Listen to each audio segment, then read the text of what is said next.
Welcome to episode 258 of the Ski Podcast, and thanks for joining us, listener. I'm your host, Iain Martin, and today we're going to be talking to one of the rising talents in British alpine ski racing. Plus, we're going to discuss whether the future of snow sports is one where we have ski lifts, but no cables. We also have snow reports from Australia and New Zealand and your feedback. Now, as you might guess, this podcast takes a huge amount of time to produce, so I'd like to thank Tirol for choosing to sponsor the Ski Podcast. It means I can keep producing episodes and that we all have a chance to find out about some of the great destinations in Tirol. There are over 80 resorts and 3,400 kilometres of ski runs. And this winter, we're going to be finding out more about them all. Let's meet this week's guests. Both the first timers on the show. Firstly, I'm delighted to welcome GB slalom skier Reece Bell. Hi, Reece. How are you? Hi. Thank you so much for having me today. It's a pleasure. Whereabouts are you, Reece?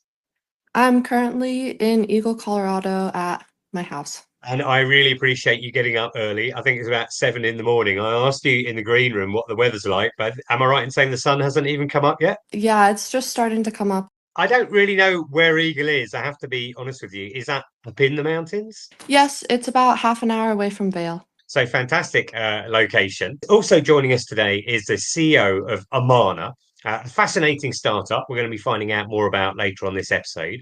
It is Dennis Hettema. Hi, Dennis. How are you? I'm good, thanks. Ian, thank you so much for having us. Now, I can see that you're in your car at the moment. Whereabouts are you? I am somewhere in Germany. Not quite sure where, but I decided to pull to the side of the road. I should let listeners know that Dennis and I have actually met in person. Often I meet people when we're recording the podcast and then meet them later in real life. But in Dennis's case, some of our regular listeners will know that I curated the forum for Ski Launch last month, about a month ago now. And the story of Armana, which we're going to come on to a little bit later on, was so interesting that I invited him on to one of the panels there. So it's nice to see you again, Dennis, although always better to see you in real life. Now, a question I always like to ask my guests to start off with is, when did you ski or snowboard last? So let's turn to you, Reece. When were you last on snow? I was last on snow on August 12th, and I was in Saasve skiing on the glacier. Not that long ago, and would I be right in saying at that time most of the GB Alpine team were out there? Because I think Dave Ryding and Laurie and Billy were training in Saasve. Is that right? I think they were just about to arrive. I think they were starting a little bit later, like the beginning of September. So I didn't end up seeing any of the male British team, but there was Molly Butler and the Carrick Smiths were there at the same time. Okay, we haven't had an update from the Carrick Smiths on the show for a while. I'm not sure if you're aware, but Ski Podcast sponsors them. But I know that Saasve, very popular place to train in the summer, and I think I'm right in saying that Zermatt have restricted their glacier to Swiss skiers only these days. So the format for that, if I recall correctly, is you get up very, very early in the morning and then get to ski gates until it gets too warm to make it worthwhile. Is that how it works? Yep, that's a pretty accurate summary. There were some days when I was waking up at 3:50, which feels more like the middle of the night than early morning. I think it is. Taking the early morning lift, and the sun is just about rising as you start skiing, which is pretty nice, but it's hard to get your sleep schedule on the right track. I bet it is. I mean, I went to Saasve in the summer one year and skied on the glacier. And as I was going up to go skiing at what I thought was a relatively early time in the morning, all the racers were coming back down, having done their sessions for the day. What about yourself, Dennis? When were you last on snow? Yeah, I was thinking about that before we were going to chat. And I thought it was the Three Valleys in April, but it was actually Black Mountain in New Hampshire in March, April. There was a event by IndyPass. Eric Mogensen, also the founder of Hettema, he bought Black Mountain, and like the entire mountain was green, but somehow he had managed to produce snow all the way to the top. So there was this one, very, very narrow line of snow, and yeah, I maybe got like 8 or 10 runs in, but it was great. And his chairlift was an experience. It's like a 14-minute ride up, and a chairlift that was maybe built in the 80s or 90s or something like that. I think that's the first time Black Mountain has been mentioned on the Ski Podcast, and we've covered a lot of different areas. Certainly the Indy Pass has been mentioned a lot of times, and we're going to be discussing that again later this season, but we'll come to that later. The ski season itself is drawing to a close down under now in Australia, New Zealand, Chile and Argentina. But it looks like, thanks to some great snowfall, that season could go on, I don't know about for another month, but certainly during October.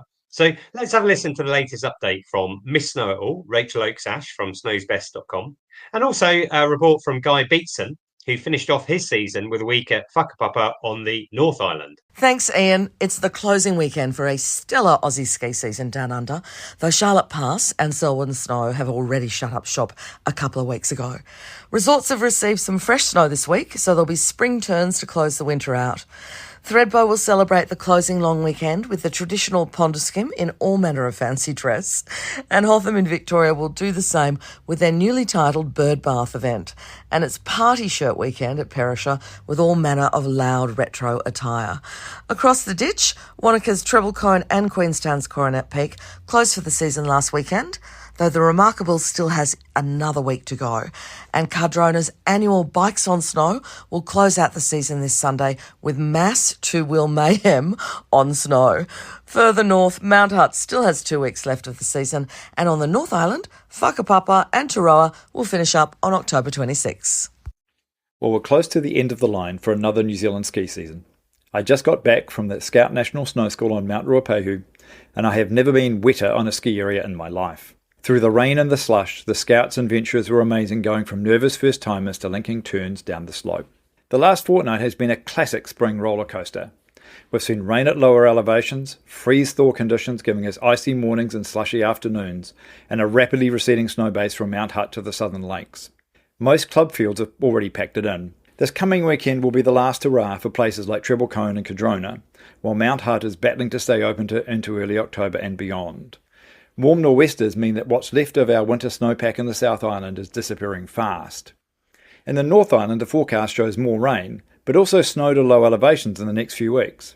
Tirol and Whakapapa on Mount Ruapehu just might make it to their forecast close in the third weekend in October. So it's getting close to the time to hang up the boots and start thinking about summer. It's been a season of highs and lows, from cold winter storms to those challenging spring thaws.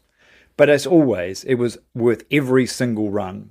Time to slap on the storage wax and start the countdown to the New Zealand Winter 2026. If you enjoyed listening to our Best Skis of 2026 episode, then make sure you subscribe so you don't miss next week's Best Ski Boots episode. Now, if you'd like to see what Al and I look like, don't forget you can watch these special equipment episodes on the Skipedia YouTube channel.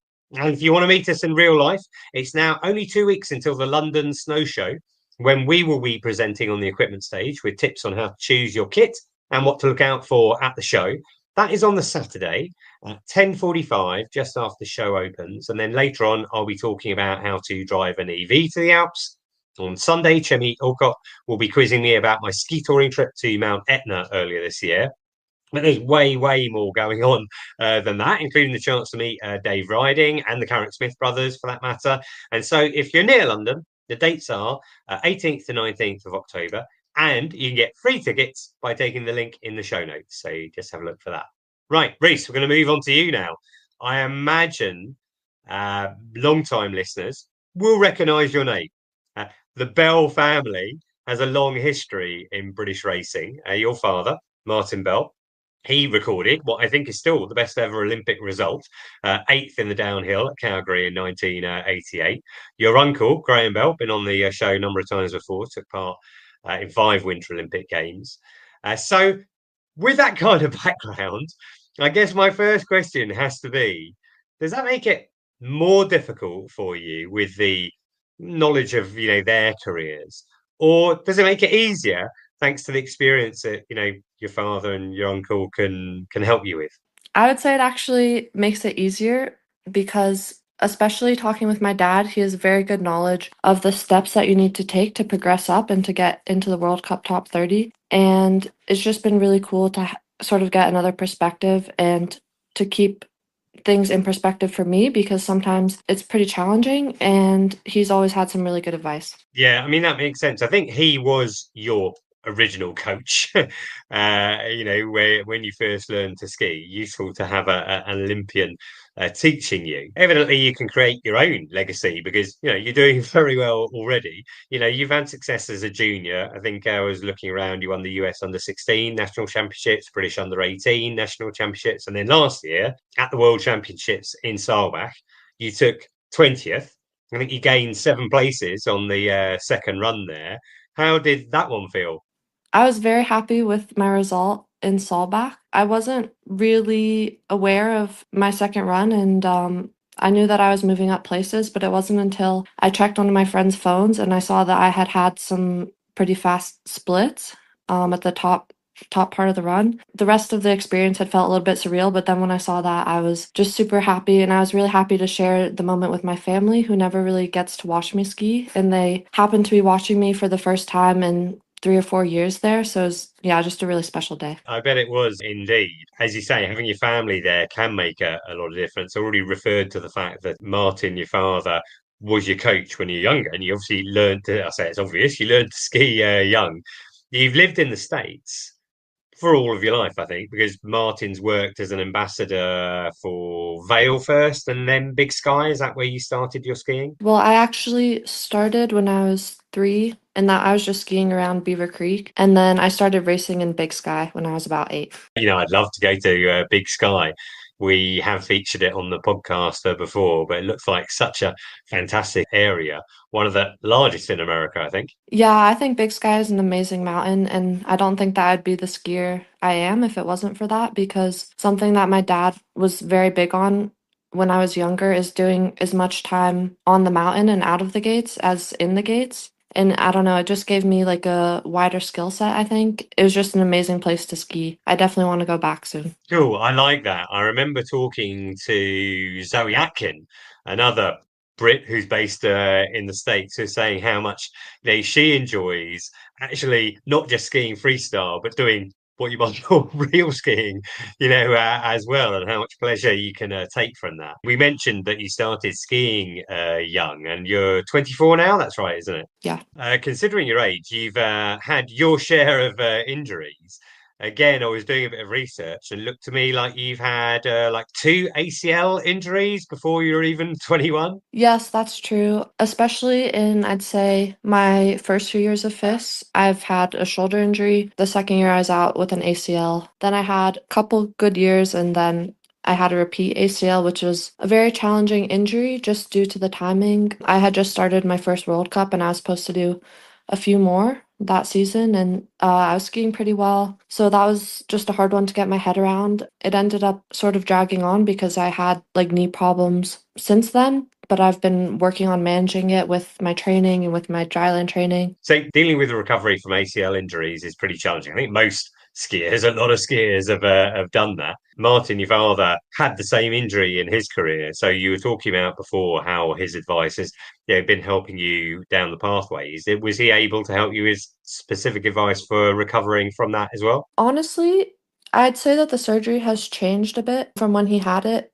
For example, he didn't even know what sort of graft he had, which I think is kind of funny because for me, the surgeon was always telling me, like, we have to take from your patella, it's the strongest graft. So, like, specifics, he wasn't able to give me too much, but just general encouragement, he was really helpful for, because I'd say since he went through it, he understands, like, it's a challenge, but you can get through on the other side and get back to full racing. Yeah, I mean, keeping that positive attitude is so important. I imagine that you're spending a lot of time doing your rehab, but also in training as well. When you are training, outside of being on the slope itself and focusing on the gates and things like that, what kind of training are you doing in the gym or cardio? What do you like to do there? Well, where I live in Eagle, it's great for mountain biking. It helps skiing a bit because you have to be pretty focused and balanced, and you have to know how much you want to risk certain turns. For strength training, I'm doing a lot of stuff just focused on strengthening my knees and strengthening my tendons, especially the patella tendon, because in both of my ACL injuries, they actually took part of the material from the patella tendon, and it has given me a few problems in the past, but as long as I'm on top of it in the gym, it doesn't hurt when I'm skiing. So I'd say that's probably the most important off-season training I can do. Do you do a lot of kind of explosive work? Because, as a slalom athlete, while cardio I guess, is important. I mean, you talk about, 2-minute bursts of energy, or even less than that, actually. Yes, explosive work is pretty good. I have to do most of that on the bike just because I've had pretty bad tendonitis the past 3 years, since my past ACL surgery. But there's other ways to work around it, and I'd say it's important, but you also have to keep in mind you can overdo it with certain jumping training. And so I'd say the most important thing is to just make sure that you're keeping yourself in good health over being strong. That makes a lot of sense. So when you are back to skiing, when you're on the slopes again, who is your coach now? Currently, I have two coaches. One of them is Simone Calisano. He's from Italy, and he was actually Charlie Guest's coach for a couple of years, which is where I first had him as my coach. I really liked him, and so I was asking Apex if they could bring him on. And my other coach is Lucy Brown, and she's from New Zealand. She's only a year older than me, but she has like a lot of good experience, and I think they make a pretty unique team, but I really like having both of them. It's great to have them on board. Charlie Guest, many listeners will know, was Britain's, I guess, premier female slalom skier before she retired a couple of seasons ago. You also work with Apex in team. What's the relationship with them? Well, Apex is a huge part of, I'd say, my success for the past few years. They have a really cool setup where they're helping smaller countries that don't get as much funding. For example, one of my teammates is from Latvia. Her federation also doesn't have that much money to put her through a full season. And so Apex helps us out throughout the season, and they're also our team. It's a really cool setup. So do you end up going out to team during the season? Because just to clarify, I guess the listeners probably don't know, but Apex is an amazing building. I saw it when I was there back in December. And effectively, it's a place where, keen skiers can continue their education, but do their training at the same time, right?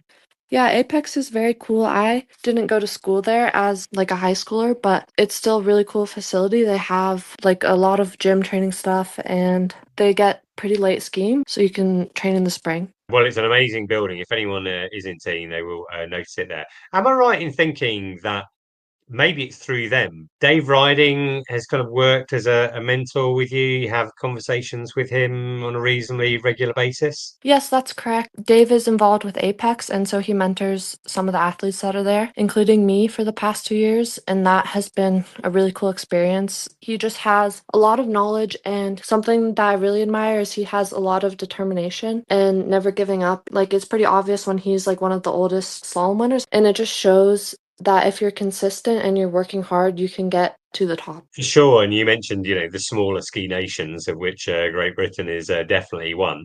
His background, having come from, a small dry slope in Pendle, to be able to make that jump, and the consistency that he has managed, as you say, one of the oldest competitors on the World Cup circuit. That must be really invaluable, being able to tap into that. Yeah, it's very cool. And it also is very helpful to help me keep things in perspective because a lot of the time, ski racing, like even at my age 24, you can feel like I haven't done enough yet in my career. Like, is it worth it to keep going? And Dave is just like a really good example that even if it's not happening for you right away, you can still make small steps every year to build up and to get where you want to be on World Cup. For sure. I mean, I recall when I've chatted with the Carrick Smiths before, and I was looking at their record compared with his at the same age. It took a long time for him to make that breakthrough. He had loads of DNFs. He's now our leading athlete, and as I said, consistent. So you are our highest ranked female slalom skier just now. You mentioned Molly Butler, one of the youngsters also coming through. I think you're around 60th in the rankings, at the moment. You mentioned about your dad giving you advice.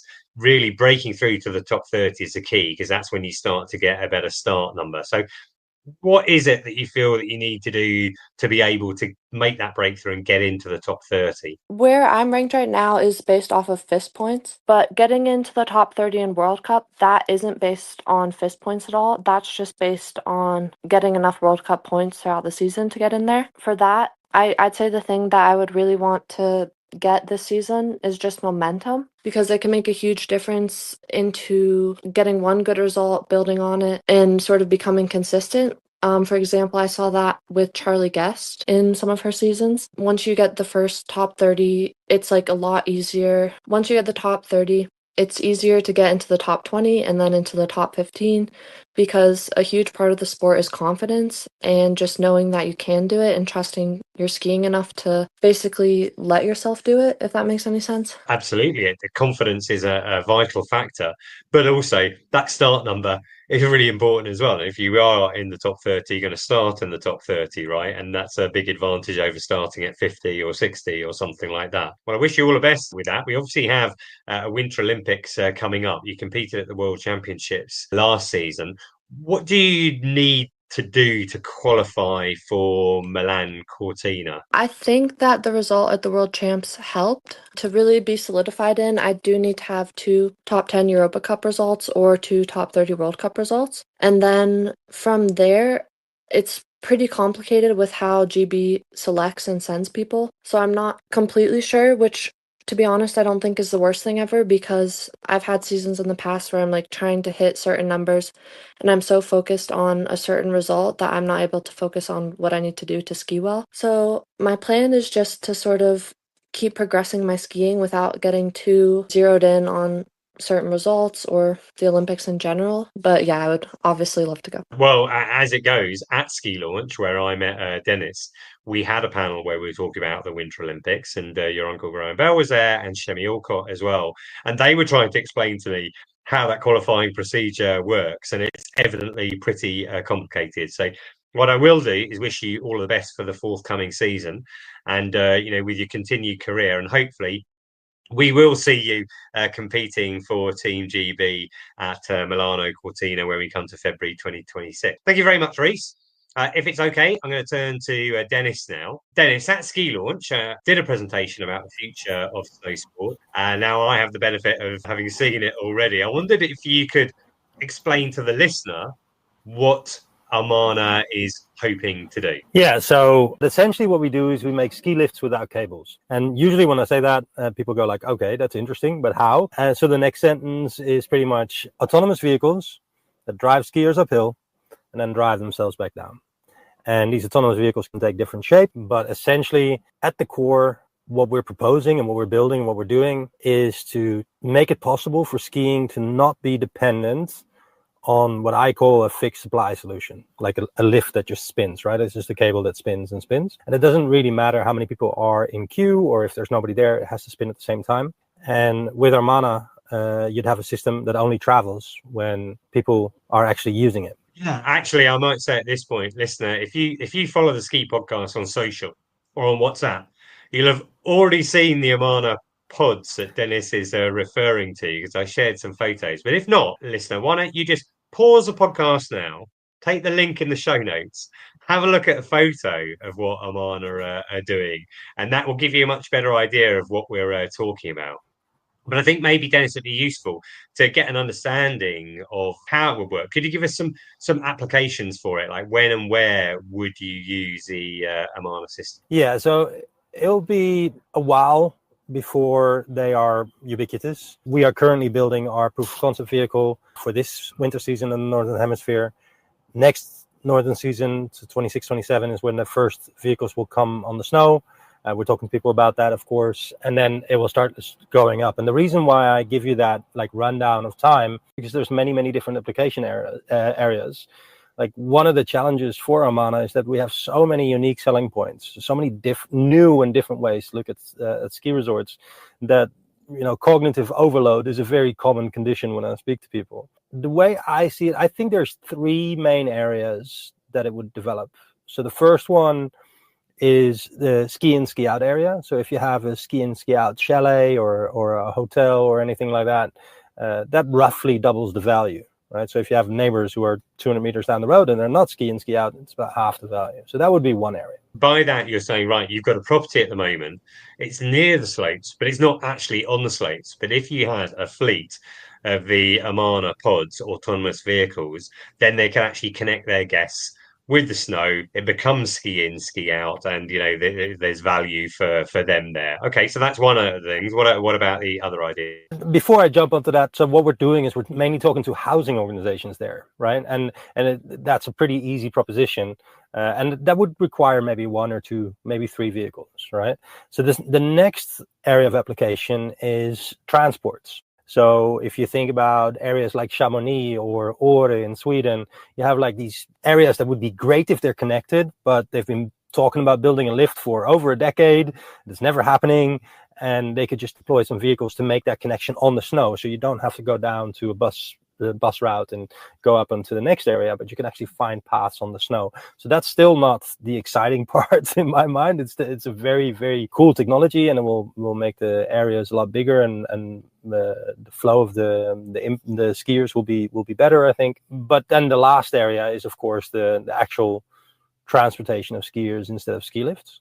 And I think that's where it will start with augmenting lifts. So, there's a lot of favorite lifts that have a lot of wind closures, for example, and then you could like deploy these vehicles to augment them. So we have the very small resorts, and they tend to die because of climate change, and then having to replace the lift, not being able to bring up the capital expenditure, and then they have to close their location. With our vehicles, there is no capital expenditure. It's a transport as a service solution. So small resorts can just deploy vehicles. Depending on how many visitors they have, we can help them find the perfect solution. So the small resorts, mid-sized resorts, and we have new resorts or resorts that are looking to restart. And that's a completely different picture, because that would actually be full autonomy. So there would be no classical ski lifts. It would be full autonomy, especially for new resorts. That makes a lot of sense. And then the last one is, of course, existing mid-sized large resorts who are mainly looking at augmentation first. Those are the categories, I would say. I suppose you could call it like a gondola on wheels. There's seats inside for the skiers. It travels on the ground, and it's going to take you up the mountain. So evidently there's some routes where it wouldn't work. Like, you mentioned something like Aiguille de Midi. You're never going to get an automated vehicle to go up the Aiguille de Midi. But if you're in Maribel, for example, and right off the top of my head, possibly like Cote Brune, could be a good one. The pylons are never massively high off the ground. It's a fairly straightforward, route up to the top. So the vehicles would run on that route. And I think what struck me about it is that it's incredibly efficient. You talk about current lifts being very inefficient because they just run the whole time, regardless of how many people are using them, right? Yeah. When I started researching that, like I've also started skiing age 3, just like Reece, and I've never really considered it. But about 6 months ago, I really started looking into the inefficiency of ski lifts. Ski lifts were invented before cars became mainstream. So the ski lifts were invented in 1908, and cars became mainstream in the 20s. And since then, we've sped up the cables, we've increased the capacity, and we've increased the safety. But essentially, it's the same solution because it's a fixed supply solution. So it doesn't care about demand. Most ski lifts run at less than 20% occupancy rate, which is quite mind-boggling. And like a lot of ski resorts are looking at a 4-season strategy to try and make money in the summer. But if you look at the occupancy rate for mountain biking, it's even lower. So you're stuck with this have to pay, have to run solution, even though there's 3 people on your mountain. So from that perspective, there's an enormous amount of efficiency. Also, if you look at the operational expenses of a ski resort, you have to even it out, because you can't.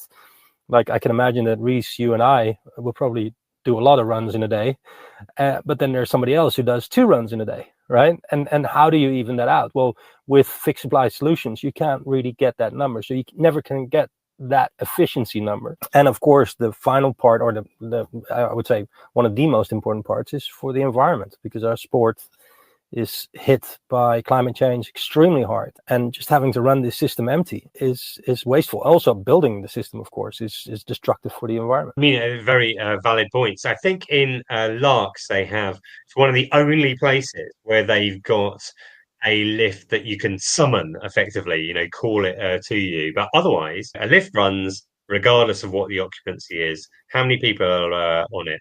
They're huge capital investments required of tens of millions of pounds when new lifts are brought in. And the other thing you mentioned as well, if we talk about these pods on the ground, they're much more secure in relation to the weather. For example, we often think of like chairlifts might have to close down, in high winds. Assuming you would still want to go skiing in high winds, you'd be able to do it by this method. Yeah, absolutely. So from a safety perspective, there's a couple of really interesting elements. First, these vehicles are stationary on entry and exit, and there's no lifts that do that. right? Now, maybe the Poma drag lifts where you pull the beam, you could say, okay, that's a stationary entry almost, but then you get catapulted as soon as the line grips, right? But so the vehicles are stationary on entry and exit. Actually, my sister, who's my co-founder, she had a horrible accident when she was like 9 years old in a chairlift, and that really like ruined most of her ski career because she became scared of lifts, and a lot of people have that. So it's also not up in the air; it's based on the ground. And when I say autonomy, it's not like a robo taxi that you see in LA or something like that, because it's a predefined route.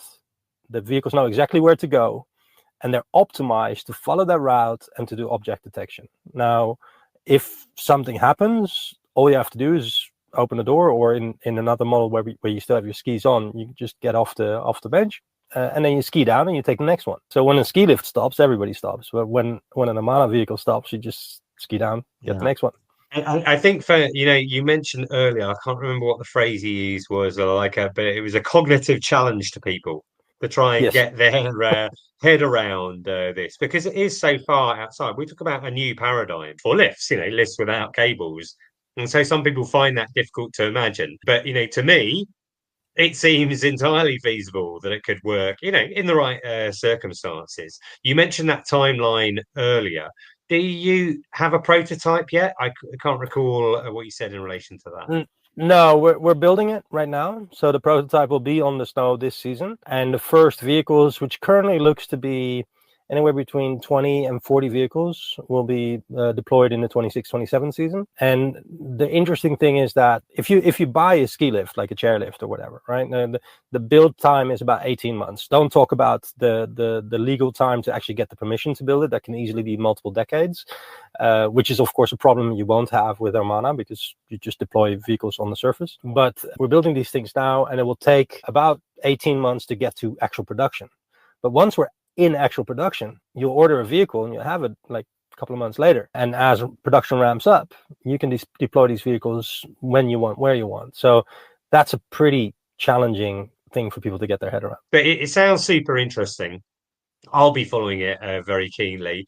I know you mentioned you're in your car in Germany at the moment, but you're from Sweden, aren't you? Is that where you will be trialing the first prototypes? Yeah, so I'm originally Dutch, but I live in Sweden, and we are actually in the final stages of nailing down our production facility more in the north of Sweden. So yeah, it's a great place, right? The mountains are not too high, but there's snow certainty, and we can find every angle we need. Yeah, cool. Okay, well, and that's brilliant, Dennis. Thanks for sharing that with us. And listeners, I'm going to put links to all of the things we discussed in the show notes. We're going to move towards a close now. I always enjoy listener feedback. Love to hear what you think about the show.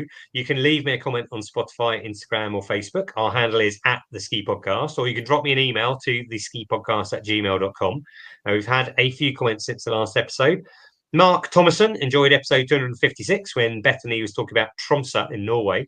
He let me know he was ski touring there in June. Great snow and amazing views, he said. James Rice said, I enjoyed episode 257. I was glad to hear you mention Robert Redford's recent death and his role in Downhill Racer. He goes on to say, however, Redford's influence on American skiing extends beyond that film. He goes on to mention his purchase of Sundance Ski Resort and setting up the film festival there. He says, I've had the chance to stay and ski at Sundance, and it truly is a distinctive and special place. I have watched that film since Robert Redford's passing. Really highly recommend it, Downhill Racer. It's a brilliant mix with real World Cup footage from the 60s. The plot might be slightly predictable, but it's one of the best ski movies I've ever seen. John said, I love the Innsbruck in Tirol episode. That was episode 257. Mary also enjoyed 257. She said, I enjoyed listening to the podcast this morning, particularly sections on Innsbruck. Thank you for reminding me how much I enjoyed the series The Jump.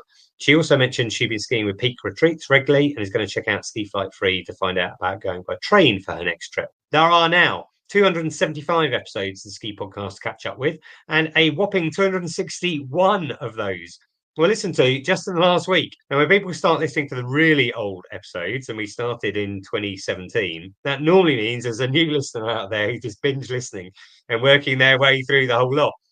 So if that's you, listener, I'm impressed. If you've enjoyed this episode, all you need to do is go to skipodcast.com, have a search around the tags and categories, and you're bound to find plenty more to listen to. In the last week, just over half of our listeners were in the UK, around 15% in the States, and everyone else spread as far and wide as Hong Kong, Tunisia, and Kazakhstan. You can follow me at Skipedia, the podcast at Ski Podcast. You can also follow us on WhatsApp for exclusive material released ahead of each podcast. Look in the show notes for that link. And if you'd like to help us, there are 3 things you can do. Follow us or subscribe so you never miss an episode. Give us a review on Apple Podcasts or a comment on Spotify. And if you're booking ski hire this winter, don't forget, you can save money on your ski hire with an additional discount by using the code SKIPODCAST when you book at insportrent.com. Simply take the link in the show notes for your discount to be automatically applied.